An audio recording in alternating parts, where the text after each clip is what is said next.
যেই নারী ভুরু উঠায় এই নারীর উপর আল্লাহ নবীর অভিশাপ। ভুরু উঠায়, এটাকে ভুরু ফ্লান বলে, ভুরু উঠায়।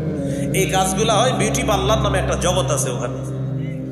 তো ওখানে গিয়ে আরো কাজ হয়, আল্লাহর দেওয়া কালো চুল এটাকে আপনার অন্য অন্য কালার বানায়, লাল সাদাও বানায়, এরকম করে।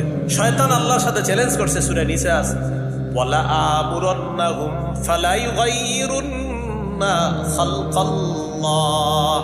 শয়তান বলে মানুষকে আমি হুকুম করব তারা যেন আল্লাহর সৃষ্টির পরিবর্তন করে দেয়। ইবলিস বলছে, ইবলিস চ্যালেঞ্জ করছে যে আমি চ্যালেঞ্জ করলাম, আমি মানুষকে দিয়ে সৃষ্টির পরিবর্তন ঘটায় দেব। আপনি জানেন চেহারা বিকৃত করার জন্য কোটি কোটি টাকা খরচ হচ্ছে। চেহারা মানে আপনার চেহারাটা চেহারা না, অন্য চেহারা হয়ে গেছে, এটার জন্য কোটি কোটি টাকা খরচ হচ্ছে। তো এটা দিয়ে ইবলিস চ্যালেঞ্জ করছে। আল্লাহ দিছে চুল, এটা আপনি বিকৃত করে ফেললেন। আল্লাহ দাঁত দিছে, দাঁত আপনি বিকৃত করে ফেললেন। ইবলিস বলছে আমি এটা করাবো।